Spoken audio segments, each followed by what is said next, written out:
আসসালামু আলাইকুম। গুরুত্বপূর্ণ একটা টপিক, যে আপনারা যারা ইউকেতে আসবেন ইন ফিউচার বা আসতেছেন দ্রুতই, তারা কীভাবে বাংলাদেশ থেকে আপনাদের মানিগুলো এক্সচেঞ্জ করে কনভার্ট করে পাউন্ডে আনতে পারেন বা কোন ওয়েতে আনলে ভালো হয় এবং আমি কোন ওয়েতে এইগুলো ইউকেতে এনেছি সেই জিনিসটা আসলে আজকের ভিডিওতে আমি শেয়ার করব। ইউকেতে আসার সময় এখন মোটামুটি যেটা মানি এক্সচেঞ্জ রেট চলতেছে, আমি অনেকগুলো ব্যাংকে ঘুরেছি পাউন্ড কেনার জন্যে, বাট আসলে ওইভাবে কেনা পসিবল হয়নি কারণ ব্যাংকগুলোতে পাউন্ড নাই অ্যাট দিস টাইম। সিচুয়েশনটা এখন এই ডিসেম্বর 2022-এর কথা বলতেছি।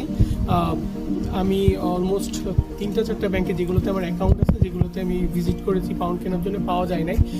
এর বাইরে আপনি কিনতে পারবেন না যদি আপনার কোনো যেই ব্যাংকে আপনার অ্যাকাউন্ট নাই সেই ব্যাংকে থেকে পাউন্ড কেনার কোনো পসিবিলিটি মানে সুযোগই আপনার নাই।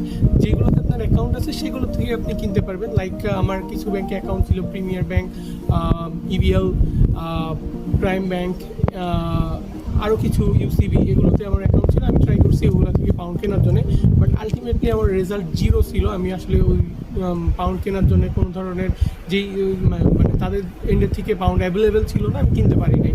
বাট $500 মতো কিনতে পারছি, জাস্ট ওইটা এখন আমার কনভার্ট করা হয় না, বাট ডলার ওরা সেল করছে আমাকে 500, বাট রেটটা বেশ ভালো ছিল মার্কেট অনুযায়ী। আর অ্যাট দিস মুমেন্টে আমি যেটা করেছি, লোকাল মার্কেট থেকে মানে মানি এক্সচেঞ্জ থেকে পাউন্ডগুলো কিনেছি। আমার মোটামুটি 136.50, 37ও কোথা থেকে কেনা লাগছে পাউন্ডগুলো। আর এর বাইরে যেটা করা যায়, আমি হচ্ছে ইবিএল এর ডুয়াল কারেন্সি নামে একটা কার্ড আছে, এটা হচ্ছে ডেবিট কার্ড। সো এইখানে থেকে আপনি মানে পাউন্ডগুলো ট্রান্সফার করতে পারবেন ইউকেতে আসলে, যেটা হয়তো বেশ বেনিফিশিয়াল সবার জন্য হয়। কারণ আমি ইউকেতে এসে কিছু পেমেন্ট করছি ডুয়াল কারেন্সিতে, যেটা লোকাল মার্কেট থেকে কম। আমি যেটা আগেই উল্লেখ করছি যে লোকাল মার্কেট থেকে আমি 136 টাকা বা একটু কিছু বেশি বা কম দিয়ে পাউন্ডটা পারচেস করছি। বাট আমি যখন ইউকেতে ডুয়াল কারেন্সি, ইবিএল এর ডুয়াল কারেন্সি ইউজ করে হোটেলের পেমেন্টগুলো করছি বা কিছু পেমেন্টগুলো করছি, তো আমি দেখছি যে 132 টাকা, 32.5 টাকার মতো আমার পাউন্ডের রেটটা আসছে।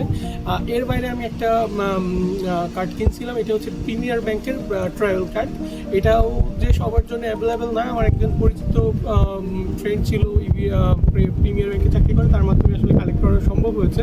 সো ওইখানের আমি মোটামুটি কিছু ডলার পারচেস করছিলাম, যেটা হচ্ছে ডলার থেকে আবার কনভার্ট হয়ে ইউকেতে পেমেন্ট করা যায়। সো ওটাতেও আমার যেটা আসতেছে 134 টাকা, 34.5 টাকার মতো একটা পাউন্ডের রেট আসতেছে।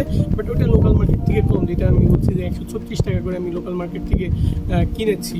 সো আপনারা যারা আসবেন ইউকেতে, সো আপনারা 3টা ওয়েই মানে ফলো করতে পারেন। কারণ ক্যাশ লাগবে, আসার সময় অবশ্যই ক্যাশ লাগবে। সো আপনি কিছু ক্যাশ পারচেস করতে পারেন, ইবিএল অ্যাকাউন্ট খুলে ওখানে টাকা রেখে এখানে এসে কার্ড দিয়ে ক্যাশ উঠাইতে পারেন, বা পেমেন্টগুলো যখন আপনারা মার্কেটে যাচ্ছেন বা আদার্স পেমেন্টগুলো করছেন, পেমেন্টগুলো করতে পারেন।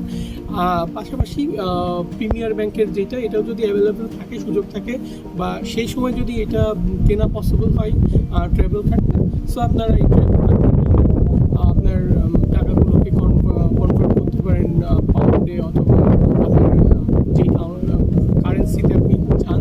সো ওয়ে ফরওয়ার্ডটা ওপেন আছে। এটা হচ্ছে অ্যাকচুয়ালি আমি ফলো করেছি, যেটা আপনাদের সাথে শেয়ার করলাম। এর বাইরেও যদি কোনো ওয়ে ফরওয়ার্ড আছে, হয়তো আমার জানা নেই, আপনাদের জানা থাকতে পারে, নিচের কমেন্টে এটা উল্লেখ করতে পারেন। সো আপনাদের থ্রুতে হয়তো বা আরও মানুষ এটা জানবে। সো সবাইকে ধন্যবাদ আজকের ভিডিওতে। সবাই ভালো থাকবেন। আল্লাহ হাফেজ।